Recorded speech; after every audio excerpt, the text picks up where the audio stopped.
Let's just not move on from the Abby Grossberg thing. So here's this woman, and because yes, MSNBC gives her an interview, a long interview, and she says she's got tapes, some 90 tapes that Abby, has not yet been through.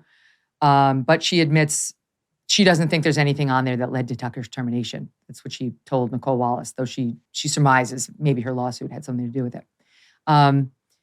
She's talking about what it was like to be there. And I have a lot of thoughts on this young woman. But what I was going to say is not only did she get on MSNBC, but she keeps getting referenced in all these newspaper articles about Tucker's firing.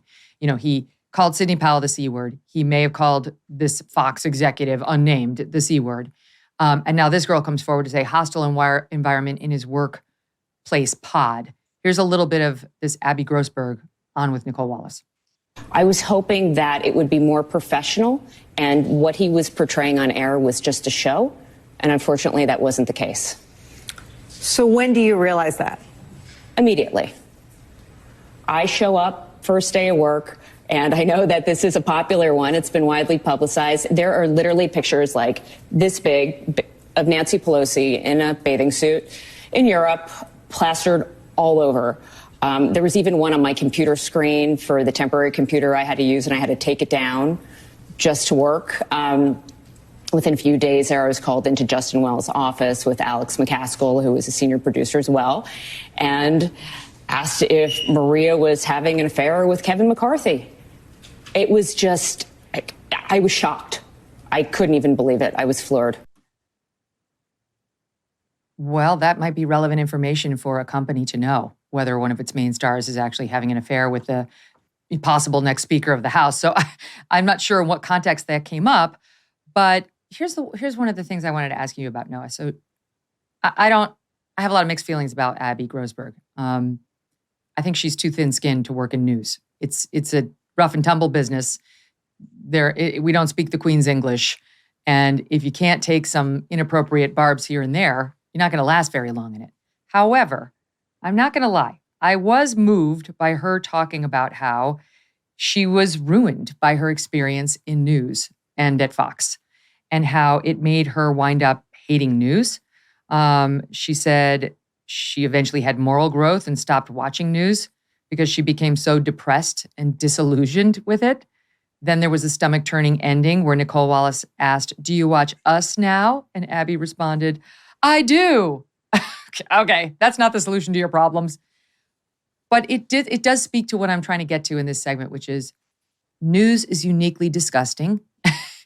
Thick skin or not, it has this dark, toxic effect on most of us who are in it. And it takes a daily effort to not become dark and toxic yourself. I mean, yeah, I would imagine that Abby's experience is not all that uncommon. Wasn't necessarily my experience, but I did have, some encounters with that sort of those incentives. However, because I believe her experience is probably rather common, I kind of doubt that whatever the facts that she can marshal, so far what we have in evidence before us suggests a rather sophomoric culture, which is hardly enough to justify anything more than a nuisance settlement, is evidence that this was a contributing factor to Tucker Carlson's dismissal. But it may have been I'm going to let you finish your point, but just to fill in, I found this soundbite. Wallace asked her, "Are you aware of anything that came up in the discovery process as it pertains to Tucker," meaning in the Dominion case, "that could have led to his firing?" Answer, "No, not that I'm aware of." Keep going.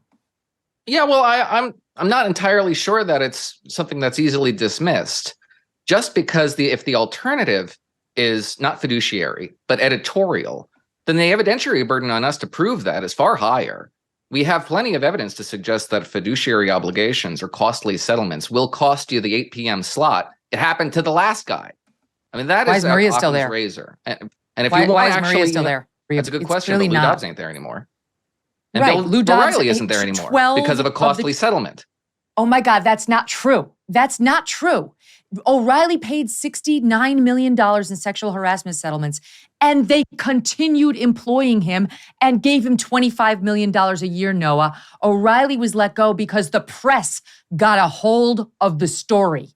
That's why they had no choice but to that's cut the ties with fiduciary him. obligation to They- shareholders right there. That's the Yeah, hit to but the they reputation. It's a reputational hit. No, they were fine to employ him, knowing he'd paid out $70 million to these women who had accused him. Right. And until it became public knowledge, his conduct, which became an unsustainable situation. I'm just saying, he was gone because of the bad PR. He wasn't gone because he got them caught up financially. Even the Andrea Macris thing, who was the first, remember when we were all super young at Fox, I was brand new there, 2004. And we were reading the allegations on our computer. It was like, oh my God, he had this affair with a producer. And what did he do to her? And the reports were he had to pay some $10 million out of his personal pocket. Roger knew all about it. Fine, they moved on. That's how it generally was in the news business until the Me Too era. And then we found out post Me Too, O'Reilly had to pay out all these. I'm just saying to pin it on like, Fox had a problem with all these payouts. They did not have a problem with the payouts or with the fact that somebody kept getting them sued. They had a problem with the public knowing about it. With it being public, right? As you say, it becoming public, which is Occam's razor. I mean, in order to argue that something behind the scenes happened, you have to have behind the scenes knowledge. You do. I don't. And what I'm looking at in public, in what's submitted in public, constitutes a cumulative burden on this program that at least justifies skepticism about the value of its longevity. Well, there's that. I mean, that's the real question is, what's the future of cable news in the wake of not just Tucker's departure, but just the explosion of digital media? I actually looked this up to try to get, hold on a second, I'll find it, to see, in the case of Tucker, what were the ratings? What's the ratings hit look like? And hold on, Debbie, was that in our update today or was that in yesterday's packet? All right, I'll try to find the page. I'm sure it's brutal. So they lost 600,000. I compared last Monday when Tucker was on, because you don't want to use a Friday to a Monday because Fridays are always low in prime time. So last Monday when Tucker was on, he got 3.2 million. This Monday, the first that he was not on, they had 2.6 million. So they lost 600,000 viewers, which is about a 20% drop. Last Monday when Tucker was on, he pulled 445,000 in the key demo, 25 to 54-year-olds. This Monday, without him, they pulled a 294, which is about a 34% drop. So 20% in the overall, 34% in the key demo, which is 1/3. That's what they actually care about. I don't know whether it will continue or whether it was momentary. But they had to know backlash. that was coming. They had to know they were going to take that sort of a hit and prepared for it, understood that that's what they were inviting. So you have to assume if they were going to take that kind of a hit, that the costs that they would incur and the benefits that they were anticipating were profoundly mismatched. And the benefits don't make sense if it's purely editorial. Like many people, I am eating healthier, and that's why I love good olive oil. And by good, I mean fresh. Olive oil packs the most flavor and healthiest nutrients when it's fresh from the farm. And that's the problem with the supermarket olive oils. They're not fresh. They can sit on the shelf for many, many months, growing stale. That's why I like my olive oil direct from small, award-winning farms, thanks to a guy named TJ Robinson, also known as the Olive Oil Hunter. When I tasted TJ's Farm Fresh oils, I fell in love with their vibrant, grassy flavors. They're delicious on salad, veggies, pasta, meat, fish, you name it.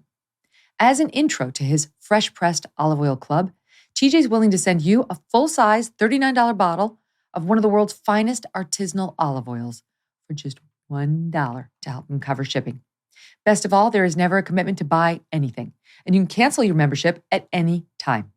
Get your free $39 bottle for just $1 shipping and taste the difference freshness makes.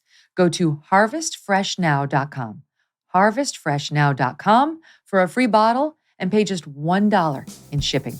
harvestfreshnow.com.